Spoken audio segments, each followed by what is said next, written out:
14 వికెట్లను పడగొట్టి టోర్నమెంట్లో అత్యధిక వికెట్లు తీసిన బౌలర్గా నిలిచాడు.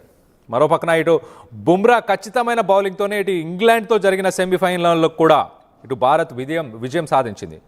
గురువారం 254 పరుగుల లక్ష్యాన్ని ఛేదించే ఇంగ్లాండ్ 15 ఓవర్లలో 5 వికెట్లకు 185 పరుగులు చేసింది. 15 ఓవర్లలో 185 పరుగులు చేసింది 5 వికెట్లకి. ఒక దశలో మ్యాచ్ ఇంగ్లాండ్ గెలిచేస్తుంది అని అనిపించిన సమయంలో కెప్టెన్ సూర్యకుమార్ యాదవ్ జస్ప్రీత్ బుమ్రాకి బౌలింగ్ అప్పచెప్పాడు. కెప్టెన్ నమ్మకాన్ని నిలబెట్టుకున్నాడు బుమ్రా. ఇటు టీమిండియా అభిమానుల ఆశలను కూడా నిలబెట్టాడు బుమ్రా అని చెప్పొచ్చు. సో మిడిల్ ఓవర్లలో 2 ఓవర్లు బౌలింగ్ చేసి కేవలం 14 రన్లు ఇచ్చి 2 ఓవర్స్లో ఇటు ఇంగ్లాండ్ పైన చాలా ప్రెషర్ని తీసుకొచ్చాడు. అక్కడి నుంచి భారత్ 7 పరుగుల తేడాతో మొత్తానికైతే ఇటు సెమీఫైనల్స్లో ఇటు ఇంగ్లాండ్ పైన భారీ విజయాన్ని సాధించింది. దాని తర్వాత ఇటు న్యూజిలాండ్ను కూడా ఇటు చావు దెబ్బ కొట్టాడని చెప్పొచ్చు. ఇటు ఇషాన్ కిషాన్ ఒకసారి మనం మాట్లాడుకుంటే ఇషాన్ కిషాన్ కూడా T20 ప్రపంచ కప్ ముందు చివరి నిమిషంలో జట్టులోకి చేరుకున్నాడు. లాస్ట్ మినిట్లో ఇటు ఓపెనర్గా ఇషాన్ కిషాన్ని డిసైడ్ చేశారు. టోర్నమెంట్లో 3 హాఫ్ సెంచరీలు సాధించాడు ఇషాన్ కిషాన్. ఇటు ఫైనల్ మ్యాచ్లో కూడా 21 బంతుల్లో 247 స్ట్రైక్ రేట్తో 52 పరుగులను చేశాడు. దాని తర్వాత కిషాన్ 48 బంతుల్లో సంజు శాంసన్తో కలిసి 105 పరుగుల భాగస్వామ్యం ఇటు 105 పరుగుల భాగస్వామ్యాన్ని నెలకొల్పాడు. అంతకుముందు మనం చూస్తే కనుక ఇటు పాకిస్తాన్తో జరిగిన మ్యాచ్లో కూడా ఇషాన్ ఇన్నింగ్స్ని ప్రారంభించాడు. అలాగే అభిషేక్ శర్మ డకౌట్ అయినా కూడా ఆ తర్వాత ఇటు తిలక్ వర్మతో కలిసి 2వ వికెట్కి 88 పరుగుల భాగస్వామ్యాన్ని నెలకొల్పాడు. ఈ భాగస్వామ్యం ఈ పార్ట్నర్షిప్ ఒకసారి మనం చూస్తే 175 పరుగులు స్కోర్ని చేరుకోవడంలో కీలక పాత్ర పోషించాడు. ఈ మ్యాచ్లో ఇషాన్ 77 పరుగులు చేశాడు. మొత్తానికైతే ఇటు నబీబియా పైన కూడా ఇషాన్ కిషాన్ సెంచరీ సాధించాడు. హార్దిక్ ఆల్రౌండ్ పర్ఫార్మెన్స్ హార్దిక్ పాండ్యా గురించి కూడా మాట్లాడుకునే ప్రయత్నం చేద్దాం. ఇటు హార్దిక్ పాండ్యా ఇటు బ్యాటింగ్ అటు బౌలింగ్ రెండింటిలోనూ అత్యద్భుతంగా రాణించాడు. Excellent performance. అతను 9 మ్యాచ్లలో 117 రన్లను చేశాడు. అలాగే అందులో ఒక 50 కూడా చేశాడు, ఒక హాఫ్ సెంచరీ కూడా చేశాడు. సో మొత్తం మీద ఇటు సంజు శాంసన్ పర్ఫార్మెన్స్, ఇటు జస్ప్రీత్ బుమ్రా పర్ఫార్మెన్స్, అలాగే అక్షర్ పటేల్, అలాగే హార్దిక్ పాండే, ఇషాన్ కిషాన్, అభిషేక్ శర్మ, హార్దిక్ పాండే, సూర్యకుమార్ యాదవ్, మొత్తానికైతే టీమిండియా సెకండ్ టైం కంటిన్యూస్గా కాన్సిక్యూటివ్గా ఇటు T20 వరల్డ్ కప్ని సాధించడంలో మీకు ఎవరి పర్ఫార్మెన్సెస్ నచ్చాయి? నిజంగా శాంసన్ ఒక రియల్ టైం హీరో అనుకుంటున్నారా? 2015 నుంచి 2026 11 సంవత్సరాలు అవకాశాల కోసం వేచి చూశాడు. 11 సంవత్సరాలు. కానీ ఈసారి అవకాశం దొరికిన వెంటనే ఇటు కప్పుని తెచ్చి ఇండియన్స్కి ఇటు వరల్డ్ కప్ని ఇచ్చే ప్రయత్నం చేశాడు. అలాగే టోర్నమెంట్లో ప్లేయర్ ఆఫ్ ద టోర్నమెంట్గా నిలిచాడు. దీనికి సంబంధించి మీరేమనుకుంటున్నారు? సంజు శాంసన్ రియల్ హీరో అనుకుంటున్నారా? ఏమనుకుంటున్నారు? మీ అభిప్రాయాలను కింద కామెంట్ రూపంలో తెలియపరచండి.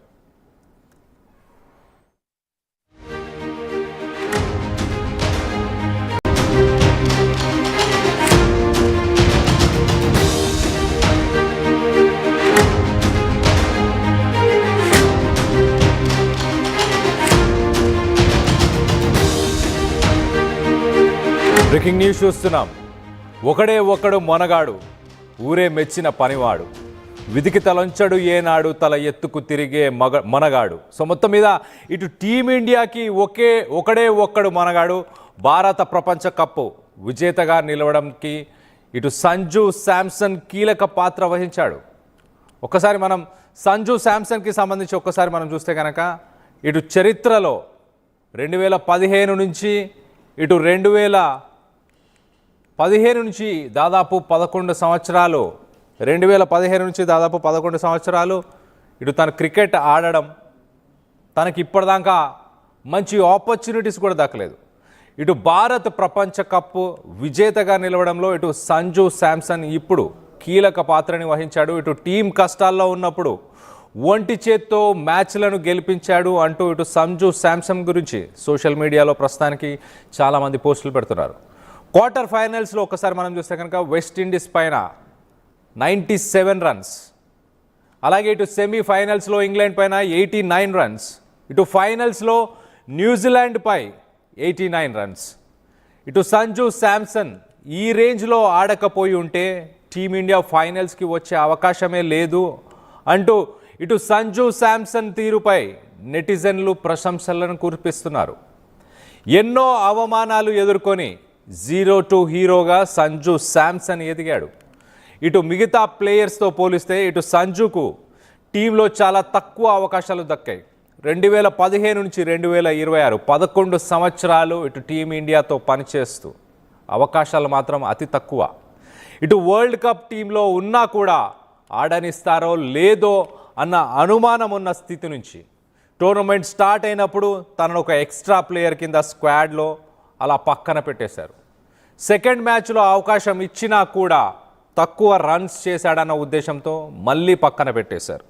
అలాంటి సంజు శాంసన్ ఒక్కసారి మనం చూస్తే టీమిండియా T20 ప్రపంచ కప్ని గెలుచుకుని వరుసగా రెండోసారి విశ్వ విజేతగా నిలవడానికి ఇటు సంజు శాంసన్ కాంట్రిబ్యూషన్ ఎంతగా ఉంది.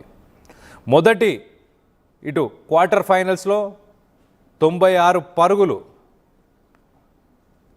పరుగులు, అలాగే ఇటు సెమీఫైనల్స్లో 89 పరుగులు, దాని తర్వాత ఇటు ఫైనల్స్లో 89 పరుగులు. ఒక్కసారి Jasprit Bumrah player of the ఫైనల్గా నిలిచాడు. కానీ న్యూజిలాండ్తో జరిగిన ఫైనల్ మ్యాచ్లో అతను 4 ఓవర్లలో ఇటు 15 పరుగులు ఇచ్చి 4 వికెట్లు పడగొట్టాడు. అంతేకాకుండా 8 మ్యాచ్లలో 14 వికెట్లు పడగొట్టాడు. ఒక్కసారి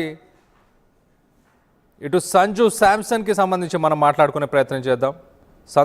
సంజు శాంసన్ ఒక్కసారి మనం చూస్తే కనుక తను 2015లో ఇటు T20 మ్యాచ్లో డెబ్యూగా T20లో ఆడి తను పర్ఫామ్ చేసి మొత్తానికైతే టీమిండియాలో స్థానం కల్పించుకోవడానికి ప్రయత్నం చేశాడు. దాని తర్వాత దాదాపు 11 సంవత్సరాలు 2015 నుంచి 2026 దాకా దాదాపు 11 సంవత్సరాలు మనం చూస్తే కనుక ఇటు నేషనల్ సెటప్లోనే ఉండే ప్రయత్నం చేశాడు. ఇటు వికెట్ కీపర్ స్లాట్ కోసం లైన్లో క్యూలో ఉన్నాడు. ఎంఎస్ ధోని తర్వాత ఇటు రిషబ్ పంత్ తర్వాత కేఎల్ రాహుల్, దాని తర్వాత ఇషాన్ కిషన్, వీరందరూ ఆడినప్పుడు వీరందరూ ఏమైనా కొంత హెల్త్ రీజన్స్తో కానీ మిగతా కారణాలతో కొంత ఇబ్బందుల్లో ఉంటే కనుక అప్పుడు సంజు శాంసన్కి అప్పుడు అవకాశాలు దక్కాయి.